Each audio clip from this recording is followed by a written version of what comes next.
What's that? I thought oh, this is not.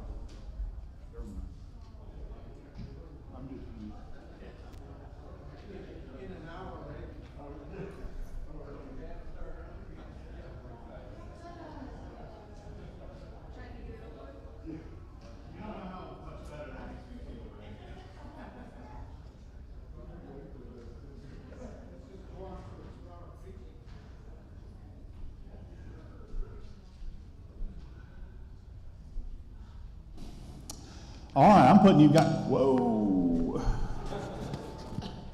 Yes. Now? Okay. I am putting you all to work today. We are going to be looking at Philippians 2, verses 12 through 18, and you're going to tell me what the passage is about.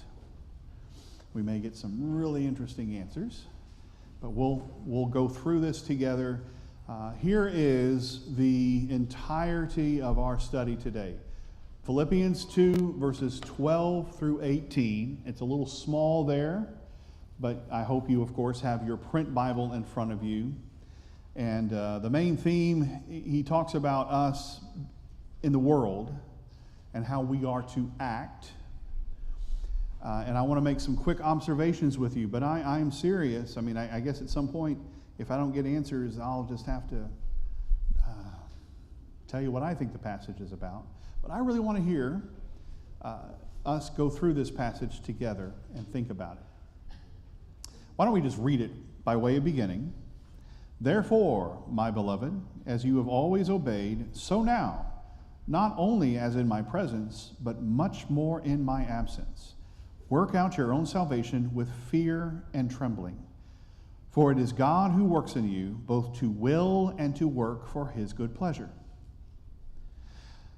Do all things without grumbling or disputing, that you may be blameless and innocent, children of God without blemish in the midst of a crooked and twisted generation, among whom you shine as lights in the world, holding fast to the word of life, so that in the day of Christ I may be proud that I did not run in vain or labor in vain. Even if I am to be poured out as a drink offering upon the sacrificial offering of your faith, I am glad and rejoice with you all. Likewise, you also should be glad and rejoice with me. What's the sentiment of these verses? What's the feeling you get as he... I mean, there's a lot. You know how densely packed Paul can be, and this is a good example of that. Yes, sir? Well, I would say, in a nutshell, regardless of what's happening around you, do the right thing. Okay. For the right reason, because of Christ, and rejoice in whatever situation comes along. Okay. That's a good nutshell. Yes, sir? Ricardo's view was better than mine. My take on it also is that it's not as joyful as the previous part of this, as chapter 1 and 2, first part of 2. It's a little more somber. You've got something to do. I'm charging you to do it so that we both can enjoy and rejoice for each other. All right, now you remember he talked about suffering, that it is our privilege to suffer for the cause of Christ. And so maybe he's getting to the brass tacks a little bit. Yes, sir? Well, he definitely gets my attention when he says to work out your salvation with fear and trembling. Okay. And I do understand that word fear means reverence in many cases, but I don't get the sense that this is going to be an easy deal. Okay, because fear, especially since it's coupled with trembling. Okay. Well, let me just make a few observations with you. We've read these verses. We got a feel for them. But he starts off with this important word, therefore. And whenever you see the word therefore, you're supposed to see what it's there for. Context. What is the context of these verses? What has Paul just discussed in the first 11 verses of chapter 2? Eventually, everybody will come to praise Jesus and acknowledge. Okay, but Jesus will be praised and glorified by all creation after he has been what? He died on the cross and was humiliated. What is the gist of the whole section? Verses 1 through 4. What's the gist of it? What's the one word that would characterize verses 1 through 4?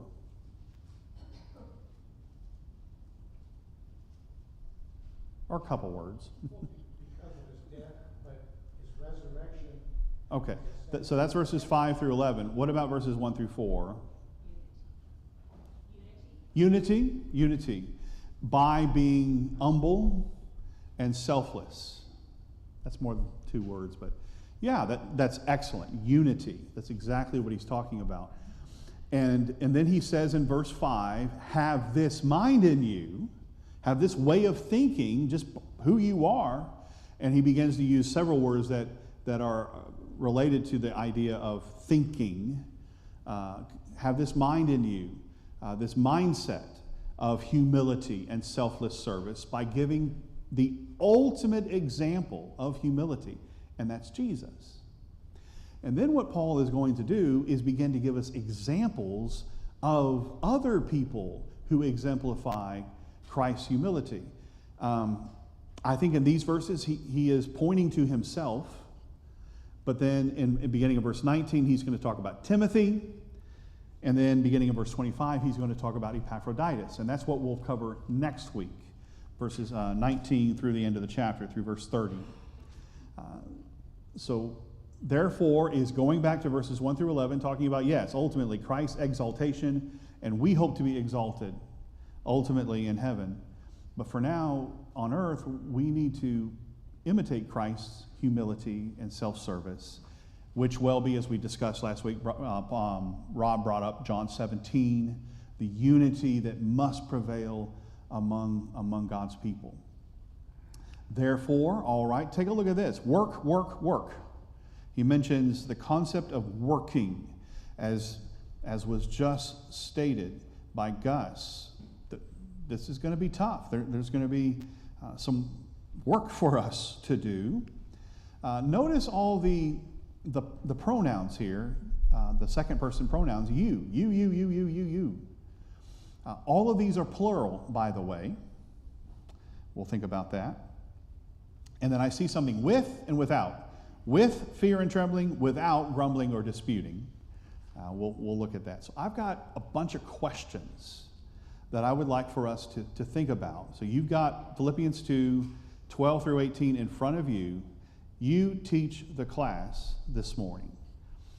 Here are the first 3 questions on the screen, and we're going to discuss what we're seeing here in these verses. What would you say is the main action verb in verses 12 and 13? Work. The main action verb. Work out your own salvation. So everything before that is leading up to it. Therefore, my beloved, as you have always obeyed, so now, not only in my presence, but much more in my absence, work out your own salvation for fear and trembling. Let me tell you why. It is God who works in you, both to will and to work for his good pleasure. How many times do you see the word work in that sentence? 3 times. Isn't that something? So he's saying you need to do this as you have always obeyed. You work out your salvation. Why are they all plural? Every you that you see. You know, in English, it's obscured a little bit. Is it you singular or is it you plural? And I'm just telling you, they're all plural, and that makes sense. Why? Y'all. That would be the Texan version, right? Y'all work out your own salvation with fear and trembling. So why? Why is it always plural? Yeah, he's talking to all of them, and by extension, he is talking to all of us. These are words that are applicable to us as well. Do you need to work out your salvation with fear and trembling? You betcha. We still are doing that.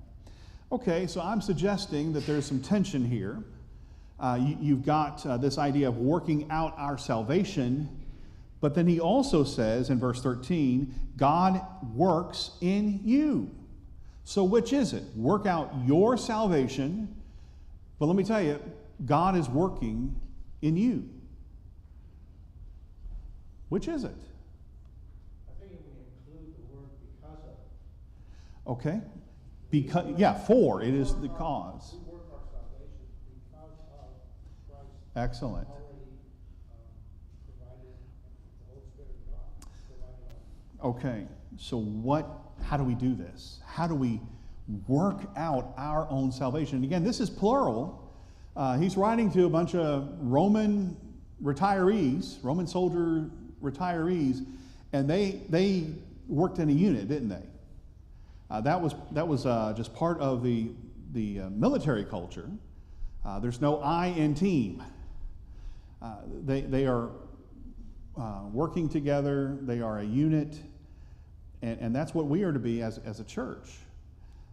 And yet, when he says work out your own salvation, it's plural. Are we all going to stand before the judgment seat of Christ as a church, and we will go cross the threshold into heaven based on how this congregation did? No.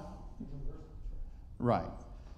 So each of us is ultimately going to have to answer for ourselves, and yet he is addressing this group. How do we as a church help each other go to heaven? All right, encouraging. What if I never attend the services? What if I'm never here physically? You can't encourage, and you can't be encouraged. But I like what you said. You can't encourage. You've got to be here. You've got to be an active member. You know, there are people who will sit in a Bible class like this one and just say, whatever. And then other people will go, yeah, this really resonated with me. I really like this passage or some application. You only get as much as you put in. When you're sitting like a bump on a log in services, going through the motions, you're singing the songs, you eat the supper, you listen to the sermon until it's over, and you say, all right, where's lunch? If that's your mindset, is that working out your salvation with fear and trembling? Ron? One thing about, like I said, being all together here in unity because we all believe in the same thing. We all, know what we're supposed to believe in. Yeah, we're. And at the same time, we're all individuals. And I think that's another thing why he said also work out your own salvation. Even though we're all together, we each other and everything, but outside we're individuals, and we have to bring ourselves into subjection to the Lord's will individually. Okay, and we can help each other. I got a hand here, Raul. There's nothing like being in person and fellowship, but of course, I know you're not talking about the occasional person who's sick or who kind of can, but we stress these days using modern technology to encourage. We can do that. Right. So we stress that. So I know that we're not talking about the occasional person who stays away because of illness or whatever. But there are ways we can encourage to remotely. But there's nothing that can replace being in person. It's almost like God knew what he was doing when he commanded us to assemble. Yes, sir. Well, I see this as another appeal to unity, but unity with the correct religious aspects. Unity with ourselves, among ourselves, and with what God had commanded. Okay. The word obey is in here. It's not just, hey, we're all united. We could be a baseball team. I mean, but we have to have. Could we have uniforms? No. All the same uniform? No. Okay. So we have to have the right attitude and the right knowledge to be in unity with God. And Right. He's working in you. And I would suggest undergirding this entire discussion is the mind of Christ, the ultimate example of humility under all of this. Yes, sir. I think there are two other words that parallel this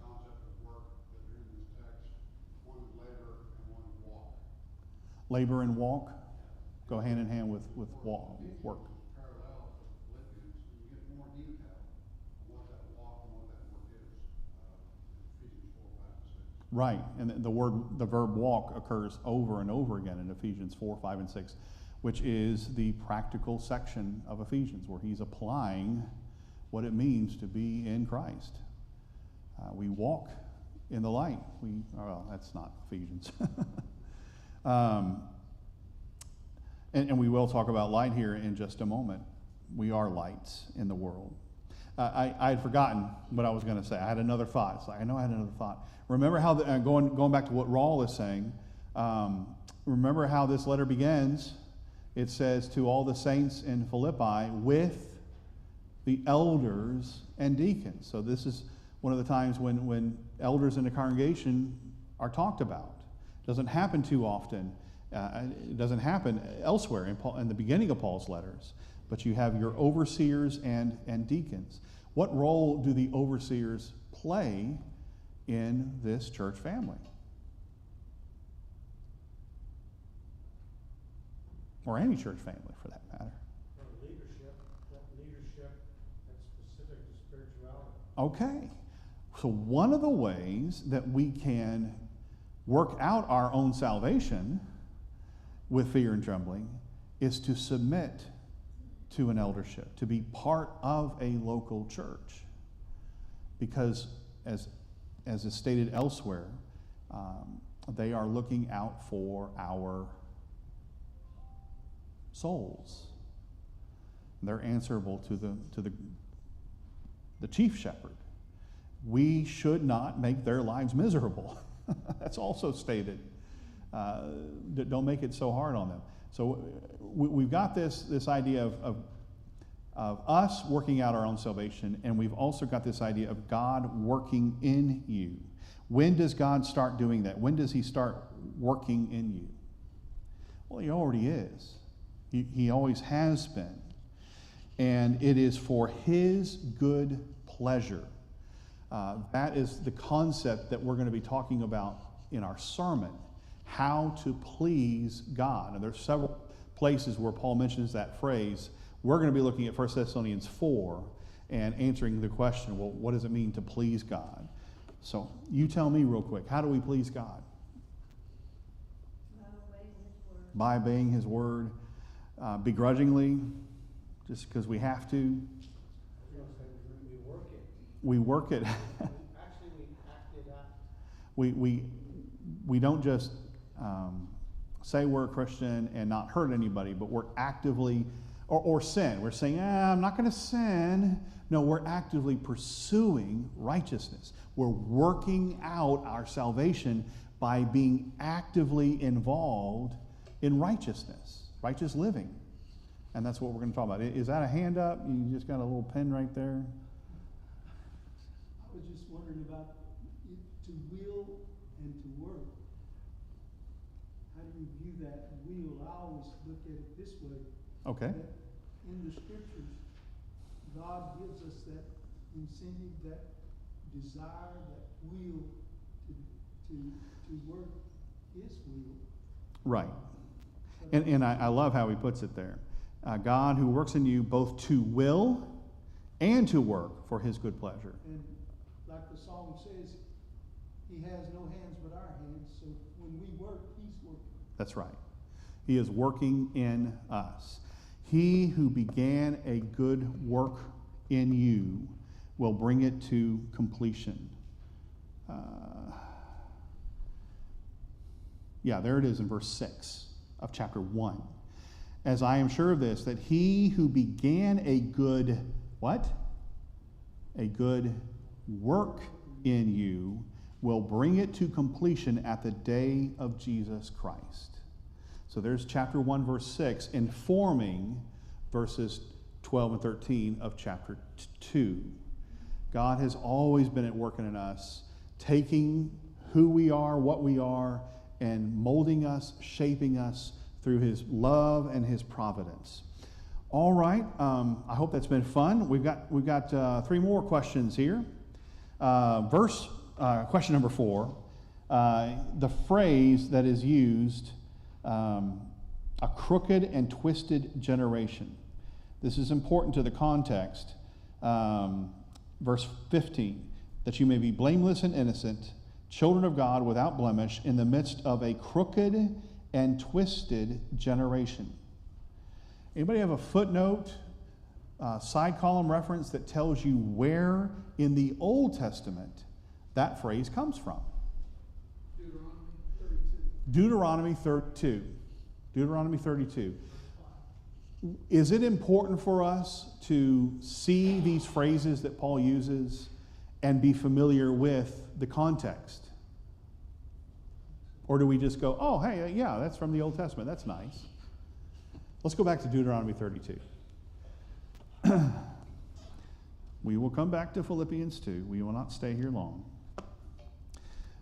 You remember what Deuteronomy is. It's Moses' farewell address. He is speaking to the people and giving them words of warning. Here in chapters 32 and 33, he is giving what's often called the Song of Moses, not to be confused with Exodus 15. But this is his last word and testament. This is it. This is final. And he is talking about how Israel is inevitably going to disobey God. And so he talks about God as the rock. God is the rock. His work is perfect, for all his ways are justice, a God of faithfulness and without iniquity. Just and upright is he. So that's verse 4 of Deuteronomy 32. Do you think that verse 4 might be on Paul's mind when he's about to quote from verse 5? Yeah, we've got God who is the standard. He is the rock from which we have been hewn.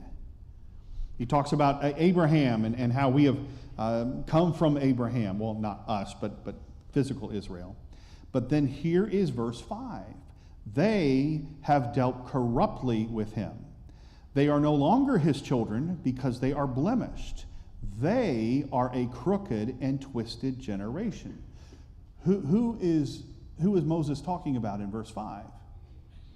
The world? The Gentiles in Canaan? He's talking about Israel.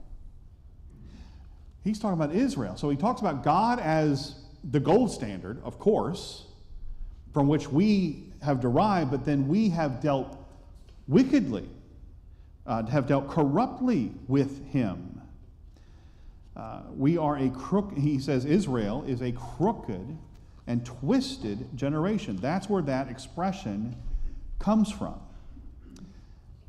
Now, who is the wicked, the crooked and twisted generation in Philippians 2? Who is he talking about there? Is he talking about Christians or physical Israel? He's changed it, hasn't he? He's now talking about the world. You are not part of that twisted and crooked generation. Rather, you live in the midst of a crooked and twisted generation. I think that's important for us to see, that we're moving beyond the curses of the Old Testament and we're moving into the light, the blessings that are in the New Covenant. And so when he says, do all things without grumbling or disputing, how does that relate to the children of Israel? All right. How they grumbled in the wilderness, tested God, and God was not happy with them. So when Paul says, do all things without grumbling or disputing, is he talking about it just saying, I don't like serving the Lord. I don't want to serve the Lord. What's he talking about? I think it's going back to the grumbling and complaining of faithless Israel in the days of the wilderness wanderings. So he's got some allusions here to the Old Testament that I think are informing our understanding of this New Testament passage. What is he saying? What does he mean as he quotes these two Old Testament passages? And there's one more. And I didn't mention this in the material because I was getting, it's just 2 pages. But Do you happen to have a footnote about shining as lights in the world? Some Old Testament reference. It's a little obscure, and so a lot of them don't mention this. Let me read this verse to you. And those who are wise shall shine like the brightness of the sky above, and those who turn many to righteousness like the stars forever and ever. I think that's the verse he is alluding to. And it's more specifically referring to the Greek translation of the Hebrew Old Testament, Daniel 12, verse 3. So Paul is pulling together several allusions to the Old Testament here. In the midst of a troubling time, there shall be a time of trouble, as has never been seen. There was a nation till that time, Daniel 12, verse 1. But at that time your people shall be delivered, everyone whose name shall be found written in the book. That's part of the context of Daniel 12, verse 3. Those who are wise shall shine like the brightness of the sky above. And the wording in the Greek Old Testament is more aligned with shining as lights. Shining as lights. Anybody have a reference to Daniel 12, verse 3? So, like I said, it's a little more obscure because it's not from the Hebrew Old Testament, from the Greek Old Testament, but I'm throwing that in there. Why is he quoting so much? Why is he alluding to the Old Testament so much? I don't know. It's on his mind. But it informs our understanding of these verses. So what's he saying here? I mean, we're going to interrupt the sentence, but let me reread verses 14 and 15. Do all things without grumbling and disputing, referring back to the Israelites, grumbling and disputing because of their faithlessness in the wilderness, that you may be blameless and innocent, children of God without blemish in the midst of a crooked and perverse generation. Originally applied to Israel, now applied to the world, among whom you shine as lights in the world. The world's passing away, the world's going to be destroyed, Daniel 12, verse 1. But those who shine as lights in the world, they're going to be saved. That's what we are to be. And there's more. Holding fast to the word of life, so that in the day of Christ, he's going to see a lot of the Philippians there, that I will not have labored in vain. All right, so to answer question number 5, what group does this phrase refer to, a crooked and perverse generation? What group does this phrase refer to in the original context of Deuteronomy 32? The Israelites. What group does it refer to in Philippians 2:14? The world. Not us, but the world. Yes, sir. I think it also has probably a lot to do with Judaizing teachers. Okay, that he talked about, well, I guess he didn't talk about it in this letter. You get a lot of that in Ephesians. So I think that's a big part of what that is. Okay, all right.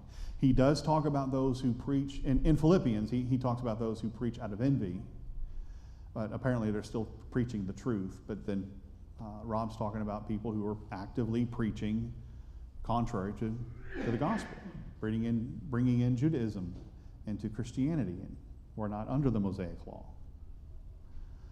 All right, question number 6, how does the phrase without grumbling or disputing relate to the original context? Well, we've already answered that.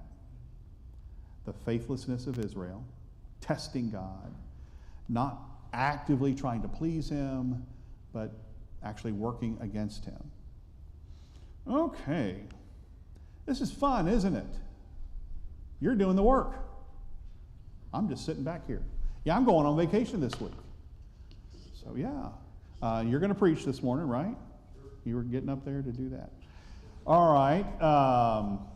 I don't know if this is a big deal, but I just want us to think about it.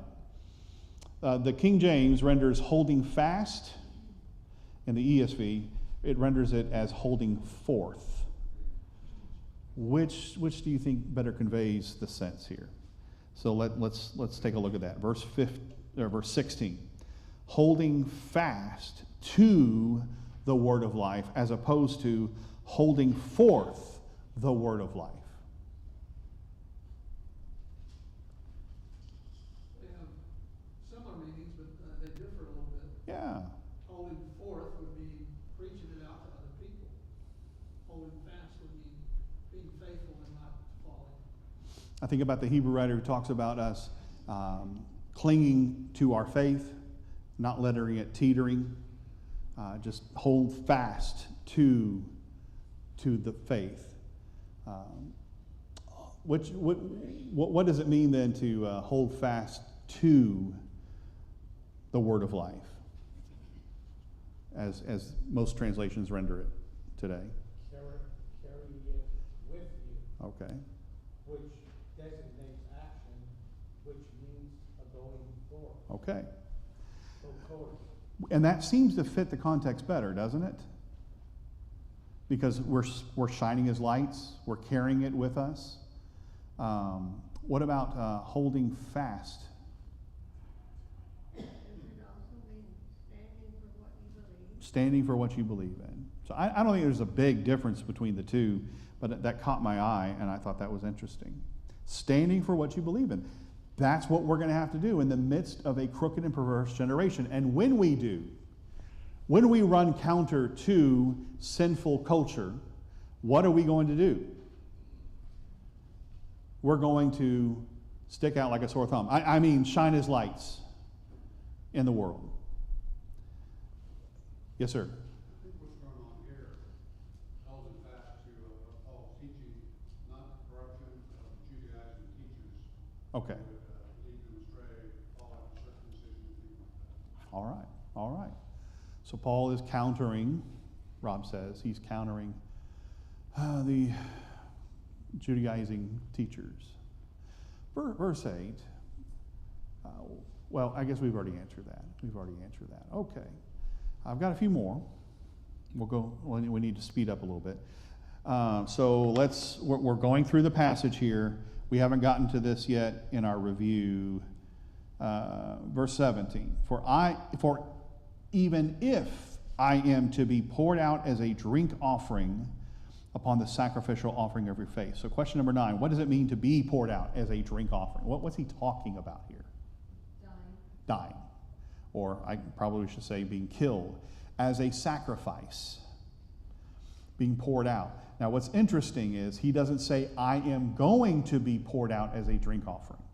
Our understanding is that Philippians is one of the 4 prison letters of Paul written after Acts, while he's in prison in Rome, or if he's held in Caesarea during this 2-year period, but then he was also in Rome for 2 years.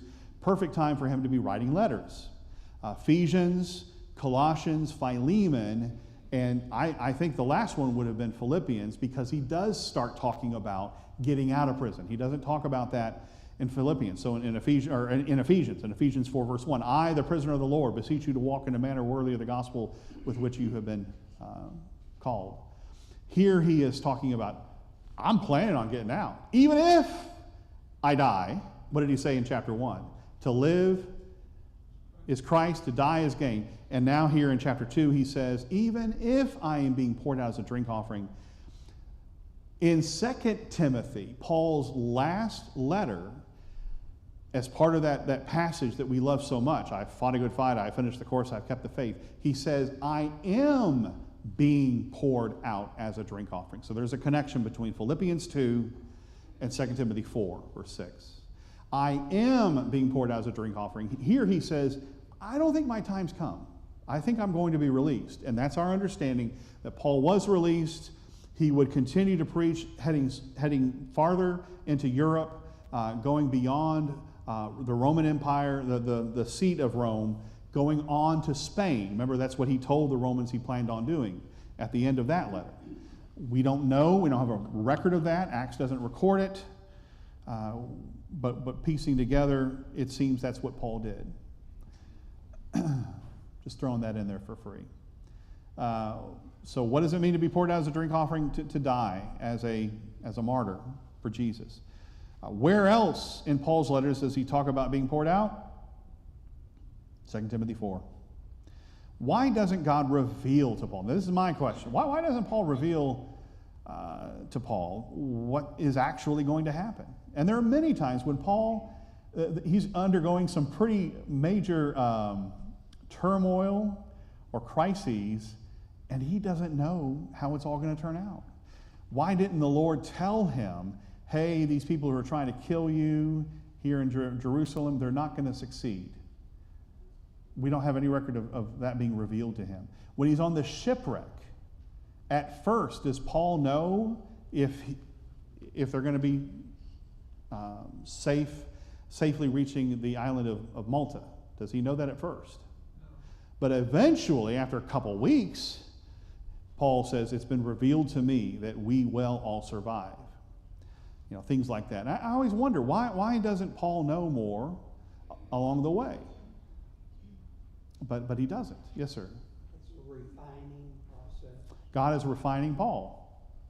He is the one who is going through the refining process, or as he put it, he is working out his own salvation.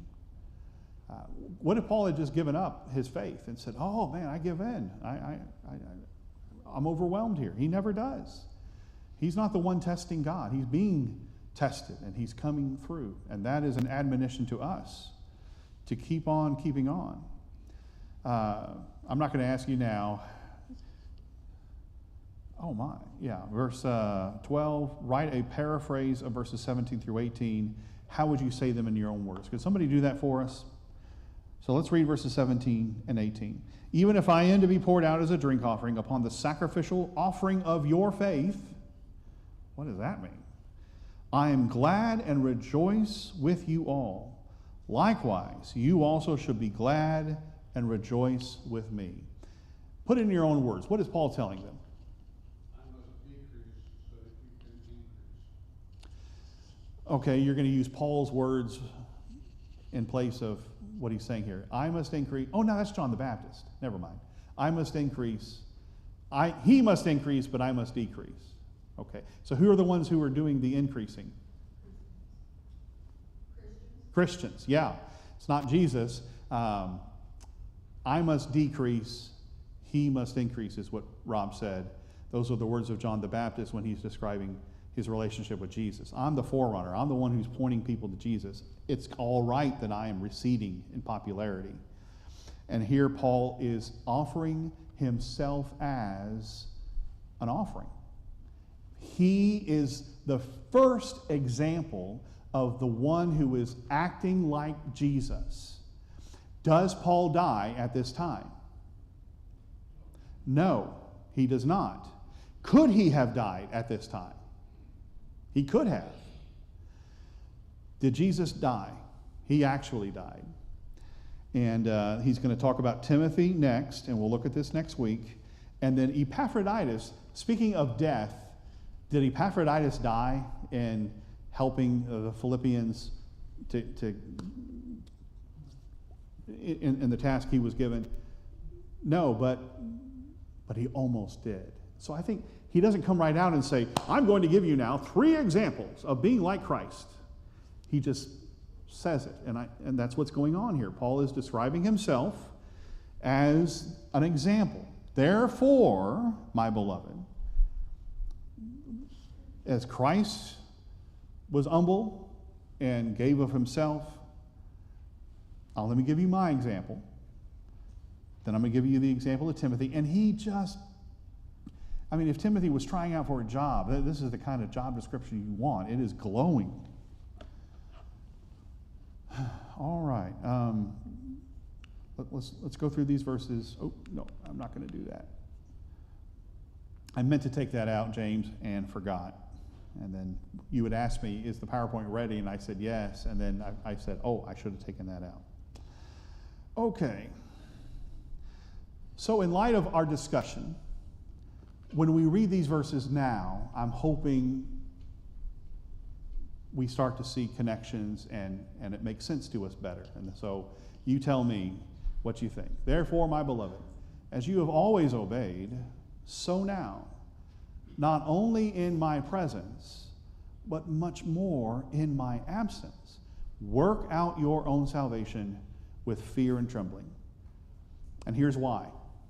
Because it is God who works in you, both to will and to work for his good pleasure.